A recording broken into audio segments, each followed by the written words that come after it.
Saudamos a igreja com a paz do Senhor e convidamos a abrirem as suas Bíblias em Isaías capítulo 6, verso 8. Isaías 6:8, a palavra fala assim: Depois disto ouvi a voz do Senhor que dizia: A quem enviarei e quem há de ir por nós?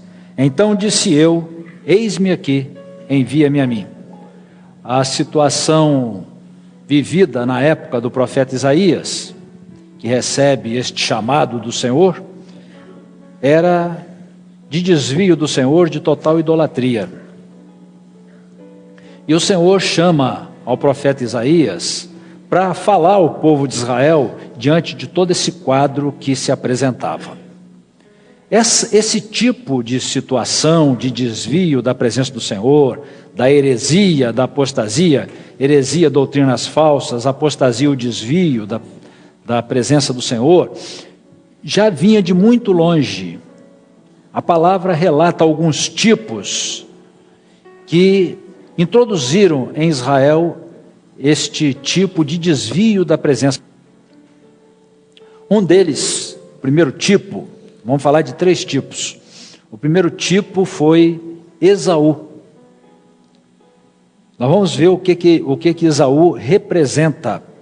Então nós estamos falando aqui que Isaías teve um chamado para um momento difícil demais, de total idolatria, de desvio da presença do Senhor, povo de Israel. Então naquele quadro o Senhor precisava de alguém que tivesse condição de entregar uma palavra, falar da salvação.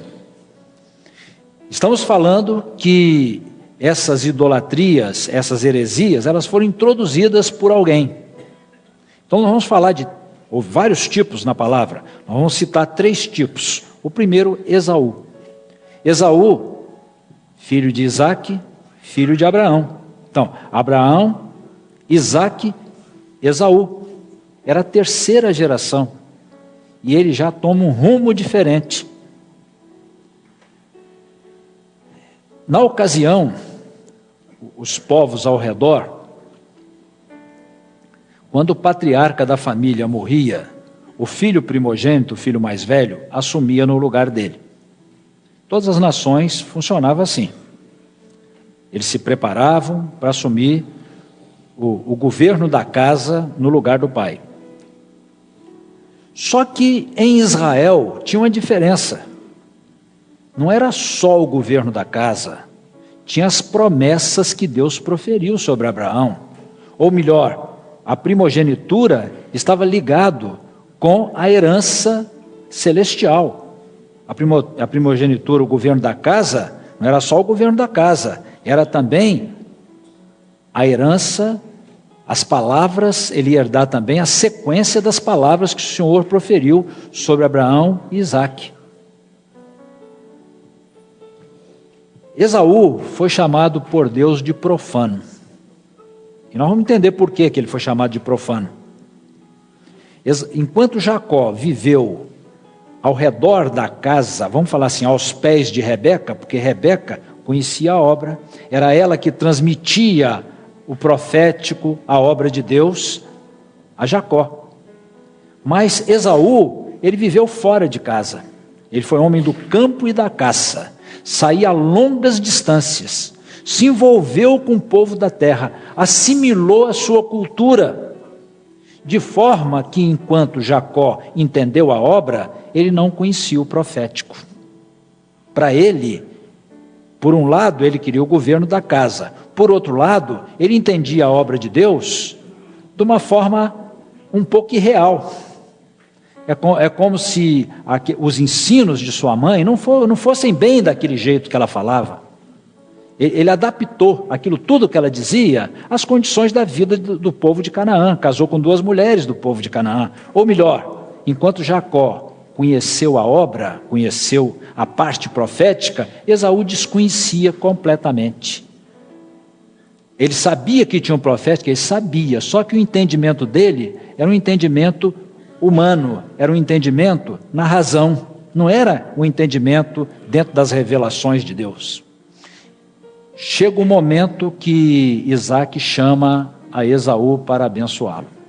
Ele, como primogênito, Isaac iria impor as mãos sobre a cabeça dele, transferindo o governo da casa, transferindo as bênçãos celestiais, como Abraão fez com Isaac. Ele sai, a pedido de Isaac, ele sai para buscar uma caça.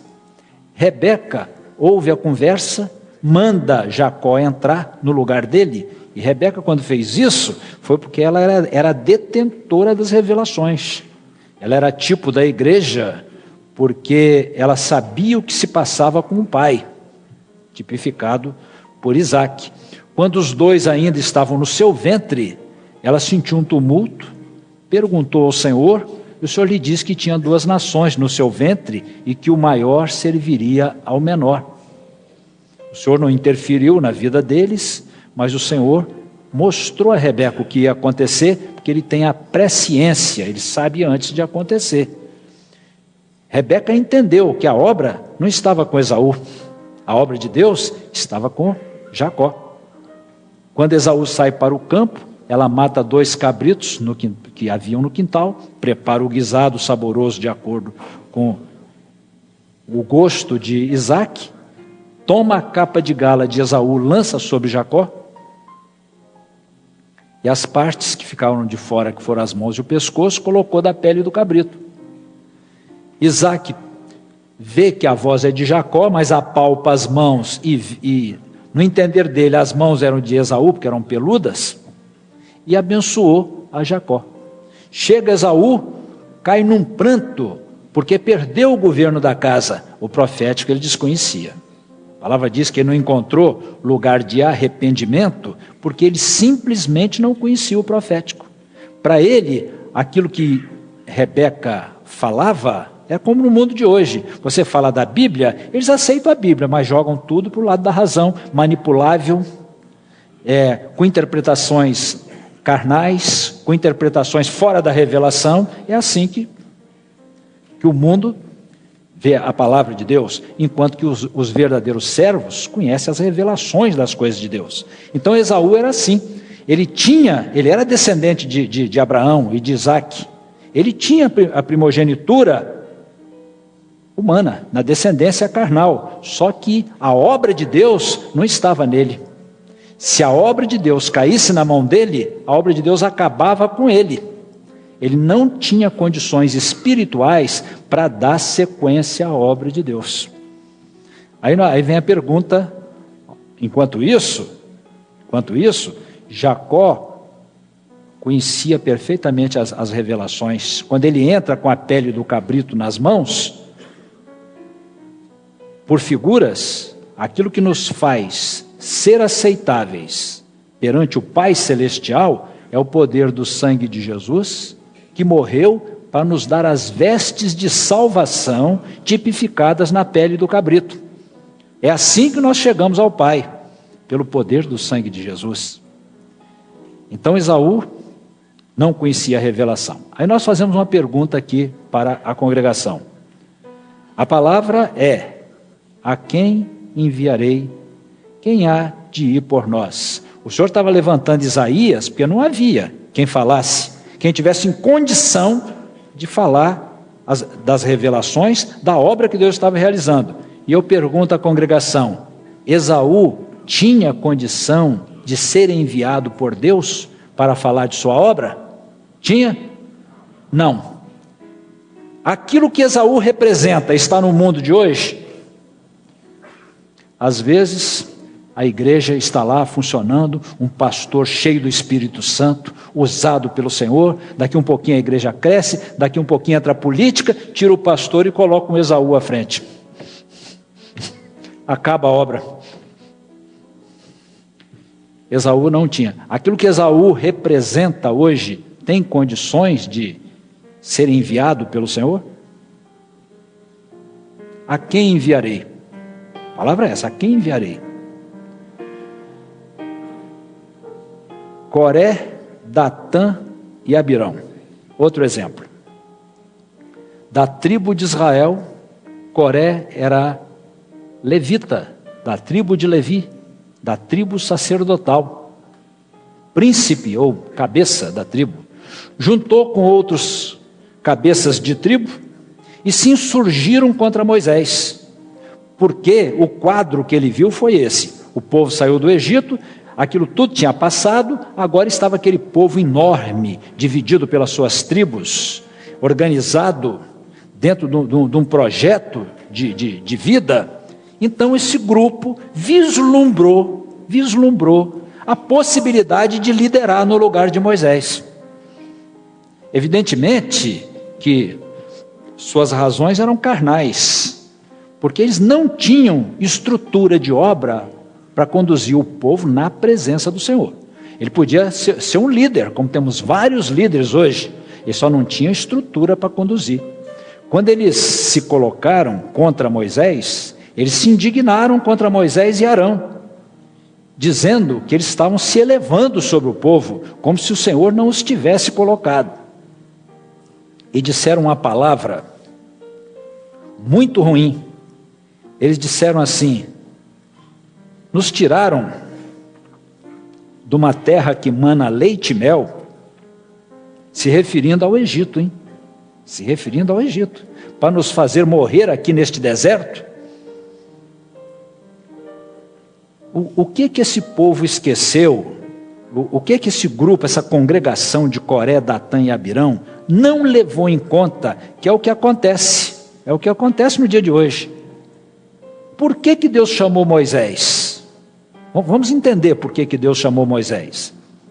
Primeiro, foi livrado da morte quando era criança por um chamado de Deus. Deus já o tinha chamado ali, no ventre materno, né? Não é assim a salvação? Viveu 40 anos no Egito com status de nobre, filho da filha de Faraó. Ele pertencia à nobreza, à casta ali do Egito. Chegou uma idade que ele defende um irmão hebreu, ele entendendo, porque ele já compreendeu a obra de Deus. Ele vivia no palácio de Faraó, mas a obra que o Senhor realizou estava no seu coração. Ele abandona aquilo tudo, vive outros 40 anos no ostracismo, porque quando ele pratica aquele ato, ele conseguiu enxergar algo muito mais distante, muito maior, que era a obra de Deus, que era a eternidade. E ele agiu pela fé como que vendo o invisível, e saiu de lá, saiu do Egito, abandonou tudo, porque ele viu uma coisa melhor, que era a eternidade, que era a obra de Deus. Coré, Datã e Abirão não viveu isso não. Eles não tinham antecedentes para conduzir o povo de Deus, eles não foram provados suficientemente para ter condições de conduzir uma obra. O Senhor não chama ninguém vazio, o Senhor chama homens provados, pessoas que passaram por dificuldades e que entendem as dificuldades da vida. Coré, Datã e Abirão, eles só viram o povo liberto e vislumbraram a possibilidade de serem os líderes daquela religião, né? Porque ia ser religião, a obra de Deus ia acabar com Moisés. Outra coisa, Moisés, quando vai saindo, primeiro o Senhor falou com Moisés, né? O Senhor falava com Moisés boca a boca, e não falava com eles, falava com Moisés boca a boca. Quando ele vai saindo, o Senhor quis matar Moisés por causa da circuncisão. Era tal grau de compromisso que Moisés tinha, que o Senhor o fez capaz de entender que tinha um pacto de Deus com o povo, o que os outros nem sabiam, até desconheciam isso. Não perceberam que Moisés foi o homem que Deus colocou, diante de quem ocorreram as 10 pragas no Egito, comemorou a Páscoa, atravessou o Mar Vermelho com o pé em terra, sem água. Eles esqueceram isso tudo. Moisés tinha antecedentes espirituais, ele tinha uma estrutura de obra que os outros não tinham, e Deus preparou Moisés, porque ele tinha uma obra para realizar. A palavra diz que Moisés foi fiel em toda a sua casa.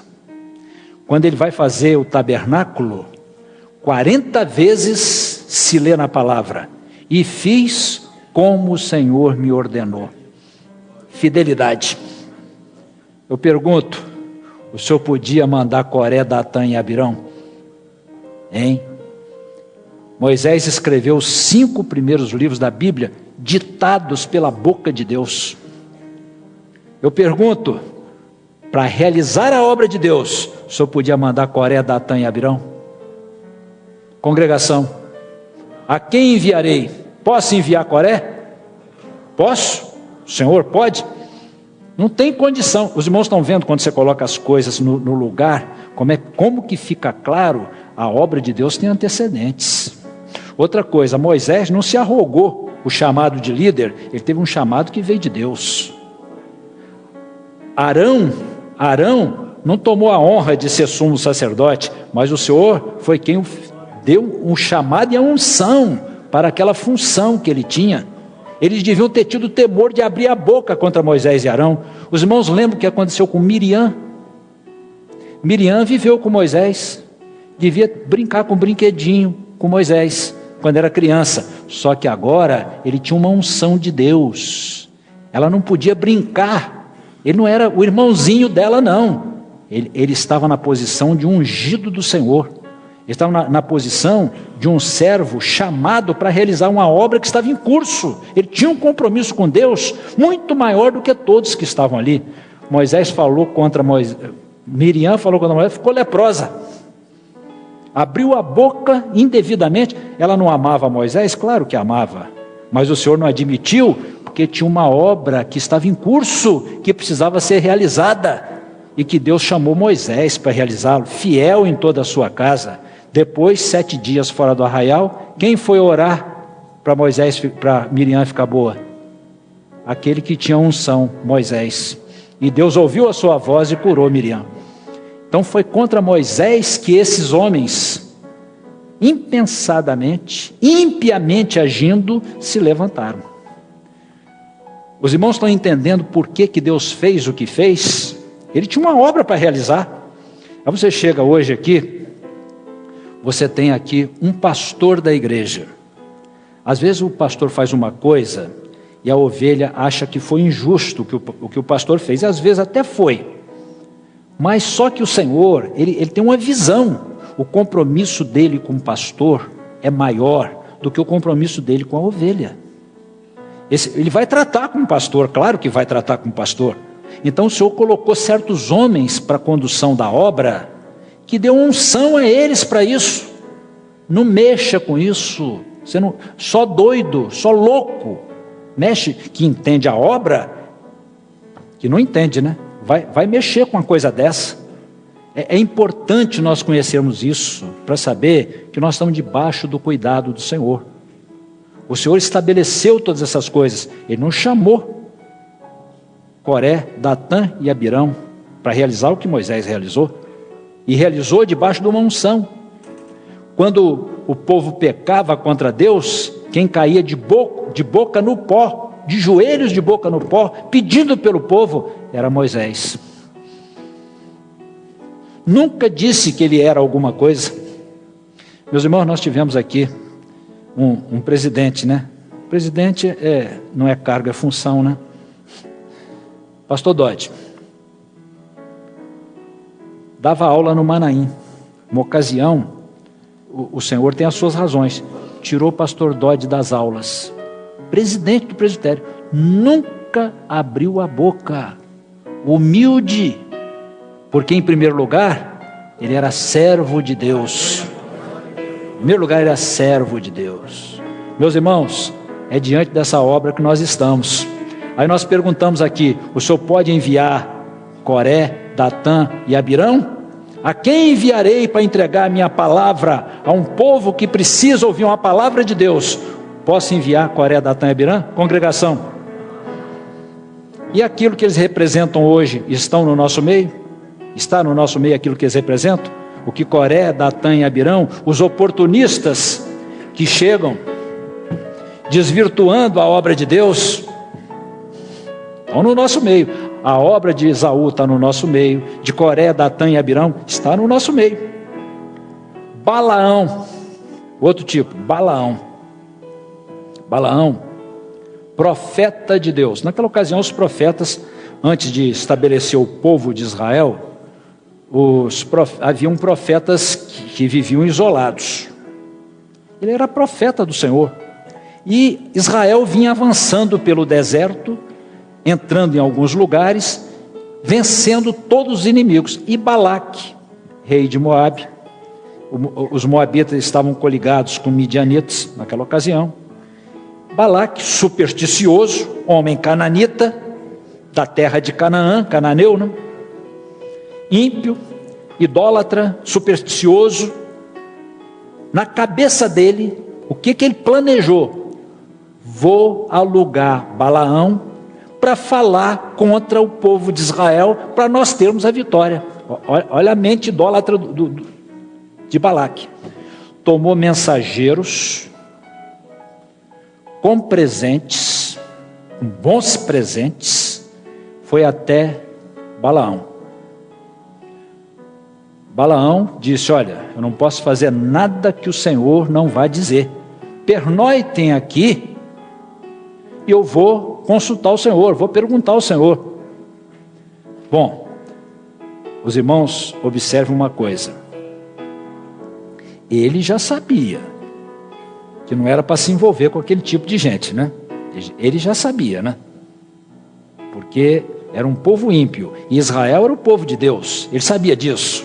Mas ele, de certa maneira, ele pensou que talvez fosse possível colocar a mão num dos presentes. Estão entendendo como é a coisa? Como é que o servo tem que ter cuidado? Como é que o servo tem que ter cuidado? Ele estava na presença de Deus, queria fazer a vontade de Deus, foi perguntar ao Senhor, mas ele ficou com um olho no presente. De noite o Senhor falou com ele: quem são esses homens que estão aí na sua casa? Já achou ruim com ele, hein? Eles não deviam estar aí na sua casa. Não irás com eles. Chegou no dia seguinte, despediu os homens.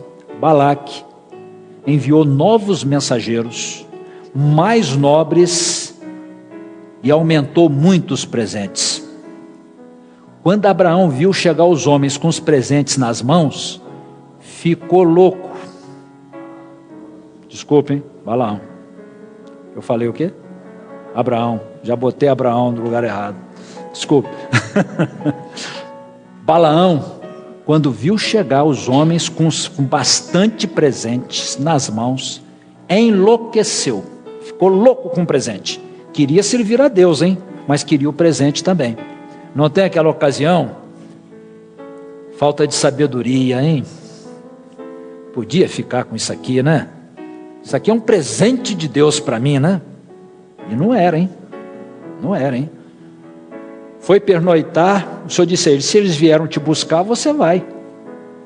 Não é? Não é assim? Você vai consultar o Senhor. Se vai no lugar, vai, arruma a mala, compra a passagem, abre a porta, e na porta você consulta o Senhor. Senhor, eu devo ir? O Senhor vai dizer: vai.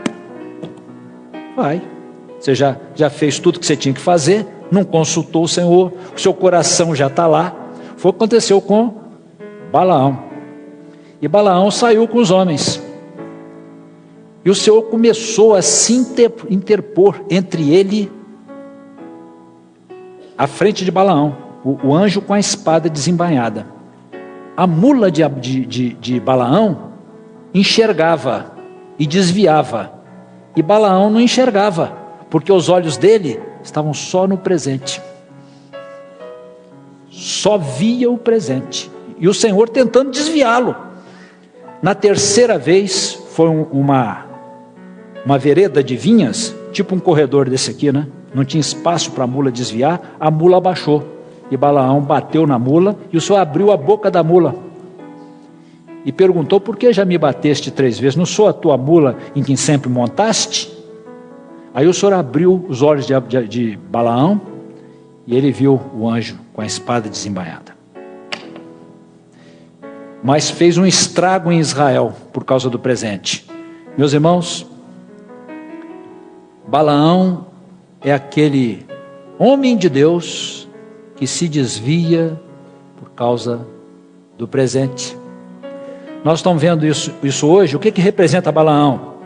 Venda de bênçãos, balcão de venda negócio com as vidas das pessoas. Os irmãos estão vendo isso? E outra coisa, né? Você entra num lugar desse, está cheio de gente, né? Lotado, né? Por quê, hein? Eu vou explicar hoje por quê. Não precisa jejuar, não precisa orar, não precisa santificar, você pagou, recebe a bênção. Não é uma coisa ótima isso? Só que é mentira.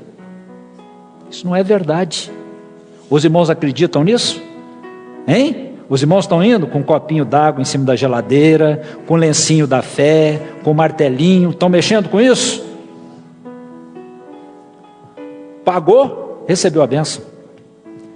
A bênção de Deus é mediante consagração, não é? Nós estamos falando agora muito sobre o sacerdócio universal do crente. O acesso a Deus é através do Senhor Jesus só, unicamente por Ele. Não existe outro intermediário entre Deus e os homens. Balcão de bênçãos. Os irmãos estão vendo isso nos nossos dias? Pergunta à congregação: a quem enviarei? O Senhor pode enviar Balaão? Quem ele representa, que está materializado nos nossos dias, nos dias de Isaías também. Aí o Senhor, quando fala com Isaías, antes de fazer o chamado dele, lança em rosto aquilo que ele fez. Ele começa dizendo assim, os irmãos não precisam abrir a Bíblia, é um texto um pouco longo que eu vou simplificar. Em primeiro lugar, o Senhor diz o que fez por Israel. Depois, e lamenta, né?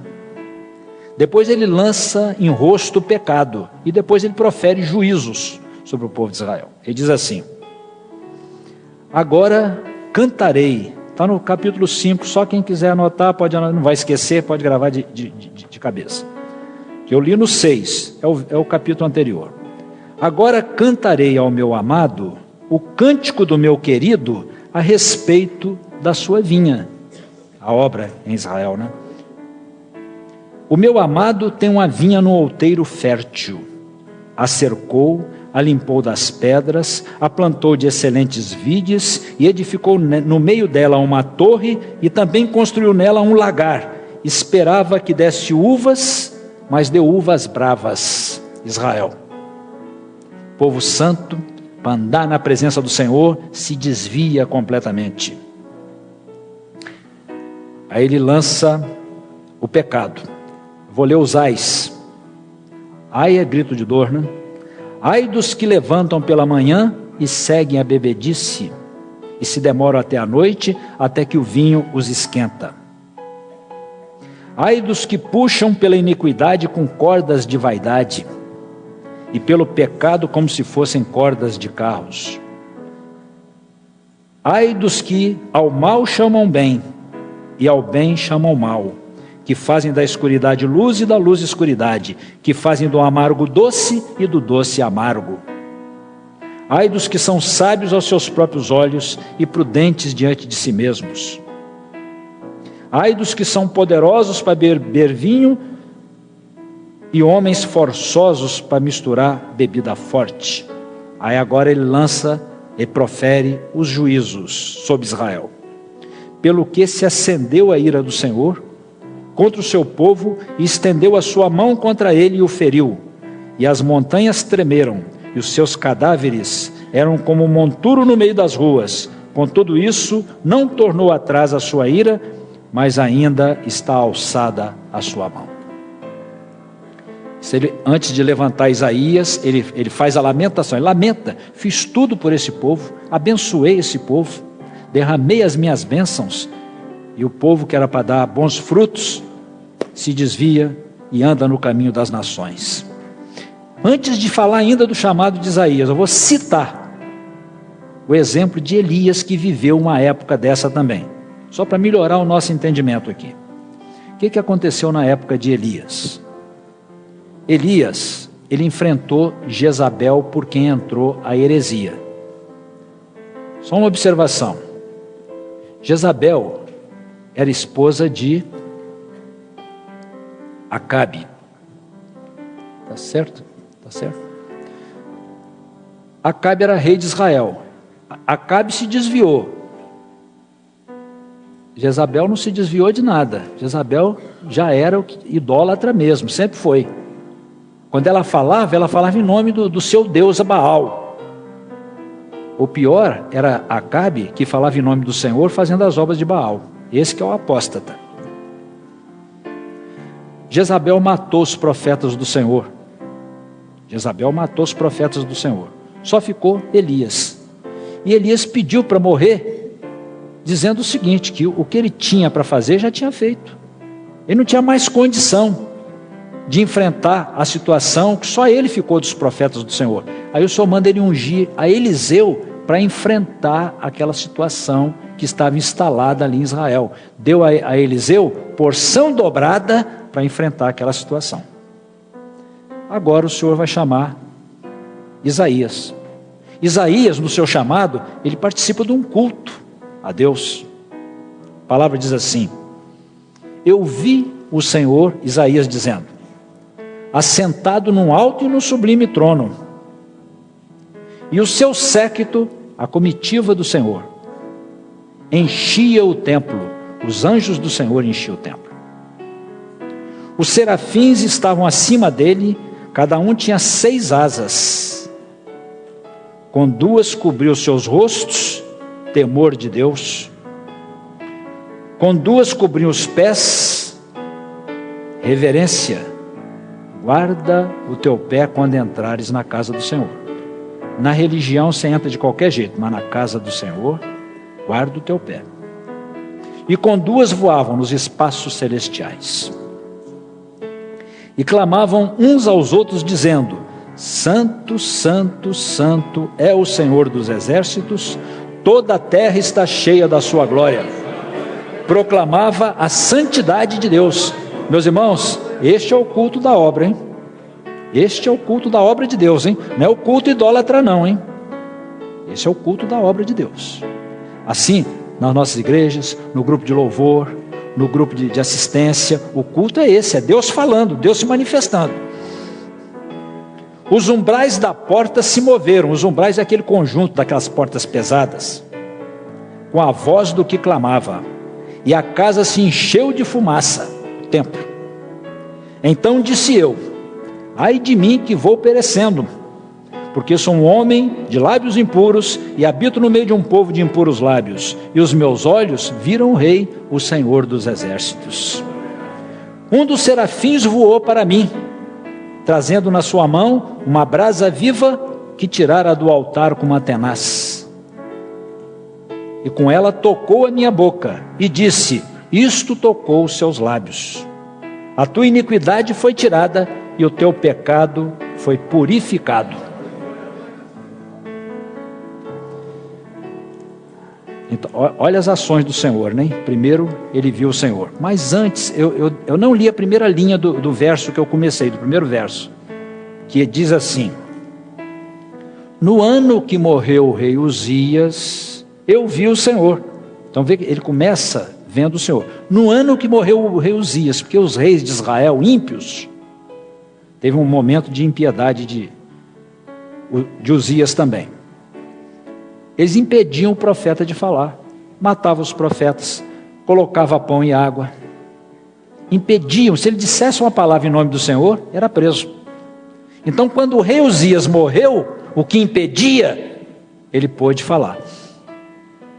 Aí vem a pergunta para a congregação: e o rei que reina na sua vida, sua razão, seu eu, sua vontade, já morreu? Já morreu? Porque para ver o Senhor, o rei precisa morrer. É preciso morrer aquilo que está impedindo o Senhor de falar. Eu vi o Senhor.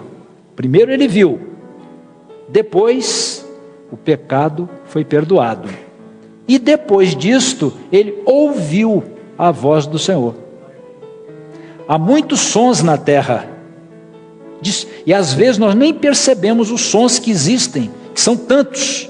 Por exemplo, se você parar um pouco, às vezes nem está percebendo que tem um louvor no fundo tocando. Às vezes o vento batendo numa folha, se você prestar atenção, você ouve a voz do vento. Um passarinho Uma criança chorando longe. As mães que têm o sentido aguçado, né? Para ouvir a voz das crianças, né? Então tem muitos sons no mundo. Mas, por exemplo aqui, ó, qual o instrumento que está tocando?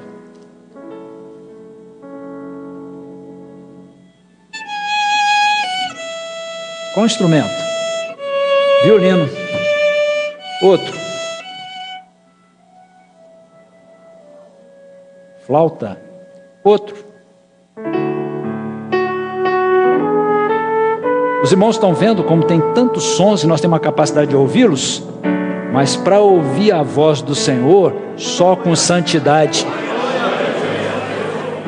O Senhor, nós temos um Deus que fala e que quer falar ao seu povo, mas é preciso que estejamos nesse culto do profeta Isaías, que assim o Senhor vai falar conosco, e o Senhor quer falar ao seu povo, o Senhor gosta de falar ao seu povo, quer se manifestar, mas é preciso que estejamos neste culto de Isaías, não é de conversa, não é falando que não deve, mas é buscando a face do Senhor. Aí o Senhor, né, o pecado purificado, o Senhor perguntou: quem é por nós? Primeiro, a quem enviarei, né? A quem enviarei? Quem é por nós? Quem há de ir por nós? A quem enviarei? E o profeta Isaías se sentiu limitado, viu suas fraquezas, sou um homem de impuros lábios, foi purificado, mas ele disse: eis-me aqui, Senhor, envia-me a mim. Eis-me aqui, envia-me a mim. Hoje, agora vou repetir, hein? O Senhor pode mandar Balaão. O Senhor tem uma palavra para o mundo. O Senhor tem uma palavra para o mundo? Tem. O Senhor tem, o Senhor quer falar. O Senhor quer trazer salvação.